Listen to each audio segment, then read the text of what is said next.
Got you set? Yes. Now coming on down here. Always good. Move back. Action! The project for this movie stemmed from some of the documentaries for the Vanishing Past series. Working on those documentaries, I visited many countries in northern Africa and in the Mediterranean region.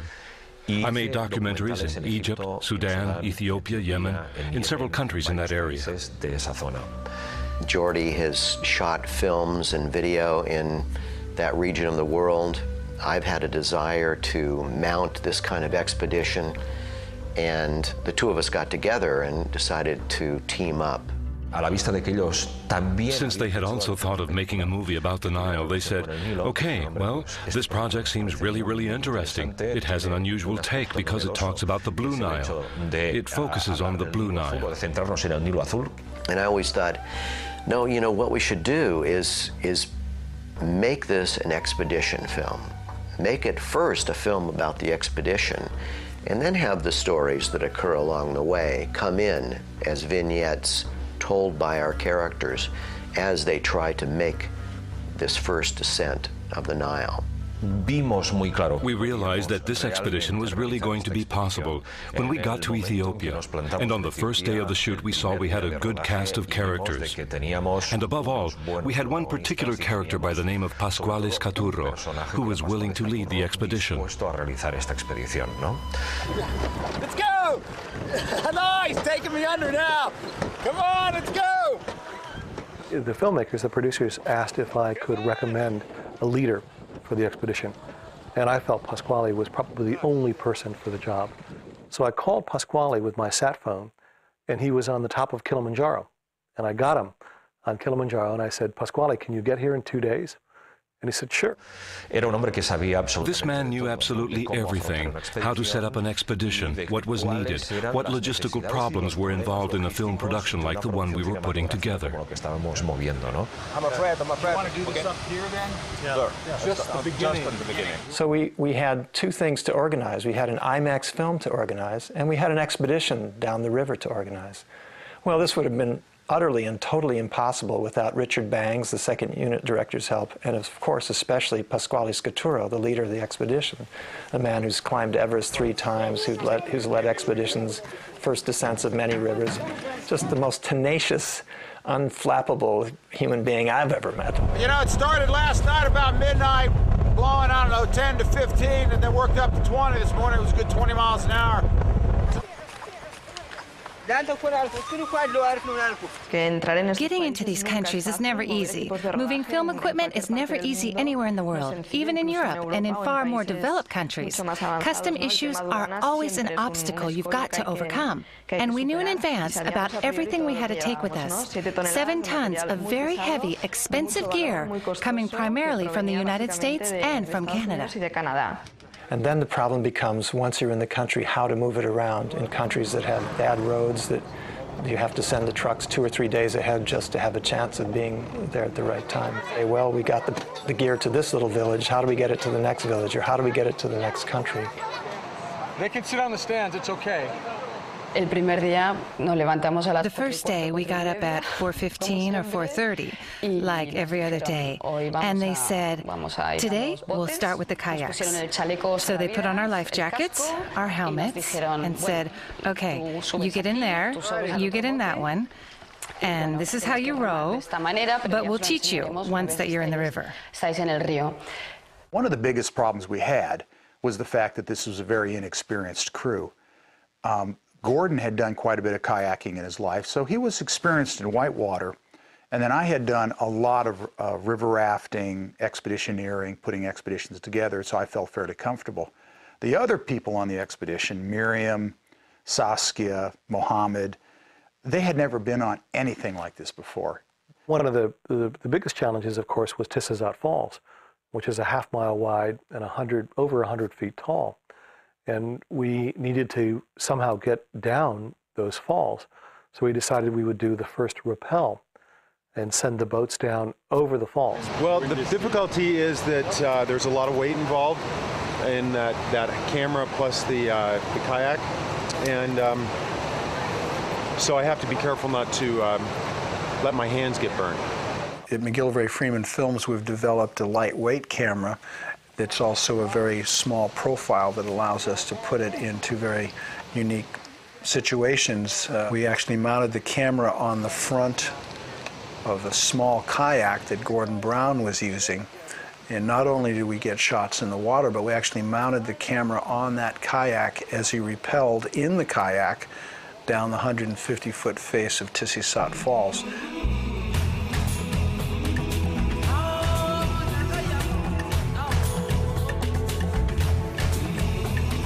They don't always run. There's a dam that turns them off for 5-6 days of the week. So we had to organize with the government that when we were there filming, the waterfall would actually be flowing. That surprised us a lot. No es difícil, porque vas súper armada, o sea que vamos, que no hay absolutamente ningún problema. Mohammed was very scared because for him, his balance, hanging in midair was not his cup of tea. I think it's nuts, but I think it's great.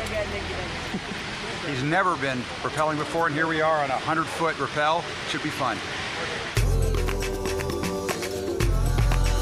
To me, the most interesting character in the whole sequence was Mohammed, because he's never rappelled in his life, and here he is doing it. I pushed Mohammed to get it over with. The less time he has to think about it, the better. A little further, a little further, a little further. Okay.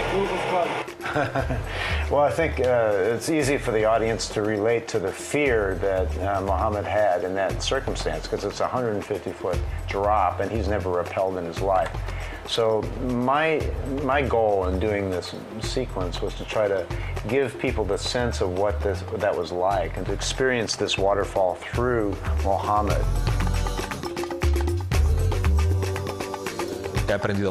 I've learned a lot about editing working with Steve Judson, who's a first-rate editor. I realized that you never have to give up on a sequence. You always have to search for the best alternatives, for the best edit in Avid. He sat down and he watched the movie and he said, "That's a perfect rough cut." So we were very happy about that, but then I immediately started doing different versions and changing things all around. And Jordy kind of went, "What are you doing? We have this film, we have this direction we're going. Why are you going in these different paths now?" And I just said, well, that's what we do.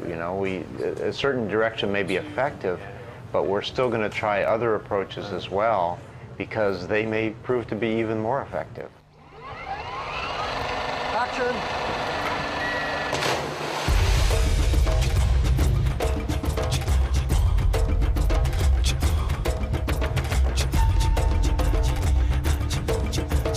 One of the fun things about working on The Mystery of the Nile is that it's very rich, and there's a ton of great action footage for me to work with, and there's also a lot of really fascinating cultural stories.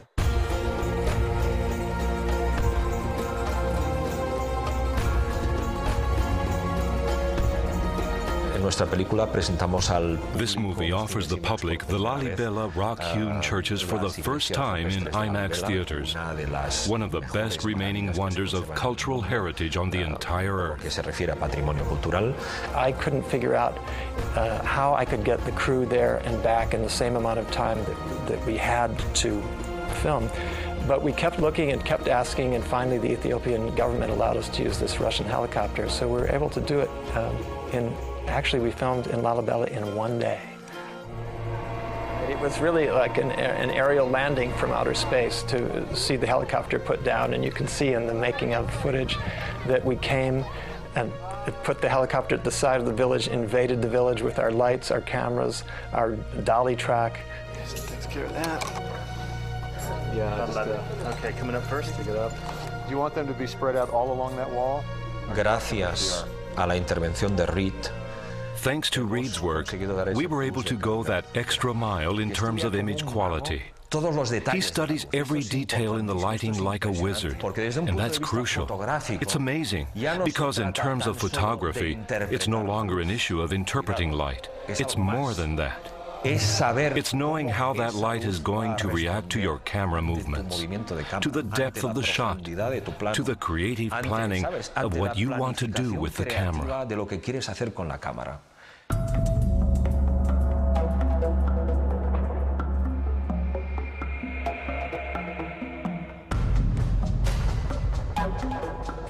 In the Mystery of the Nile shoot, the aero unit had several problems, the kind of problems you can never foresee, mechanical and technical problems and breakdowns. We got over to Ethiopia, we set the space cam up, we flew for a day or so, and the helicopter broke. And an engine had to be flown in from Paris to replace the one that broke. And also the space cam broke down as well. And that required that a technician from Los Angeles fly all the way to Ethiopia and repair the space cam. And fortunately, due to Jack Tankert's diligence and commitment in understanding of how important these aerials were, we were able to get enough aerials to round out the film. Jack and Brad, we have to take off with our balloon. Yes, you should. Take off right now.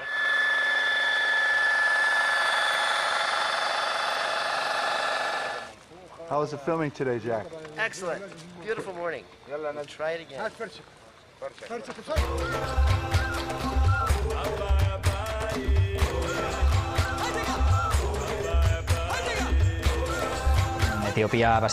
In Ethiopia, the music in this region is basically percussive.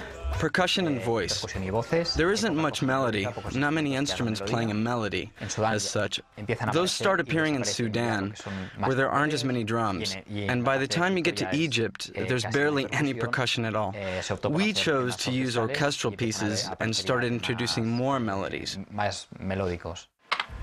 Here's the opening scene. You're hearing David's original music here, and it's just gorgeous. You can just get this feeling like you're arriving at a great adventure. And right now, it has a lot of percussion and a nice sort of string pad and everything, and we're in the process now of adding some very strong ethnic voice, whether it be a singer or a flute or something. We're still trying to find what that is, but something that lets you know that you're really arriving in a land that's different from the land that you live in.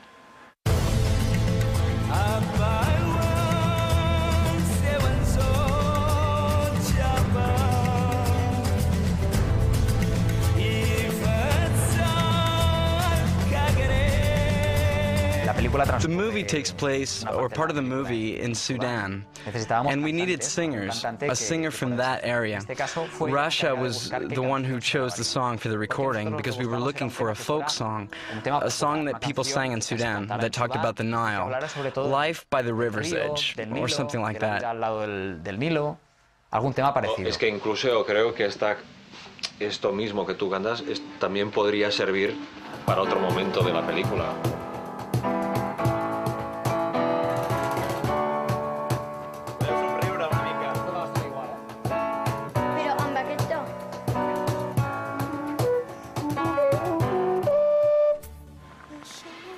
Well, this is, Rasha begins her singing after the speaking in this section. And again, it's very evocative. She's singing almost whispering.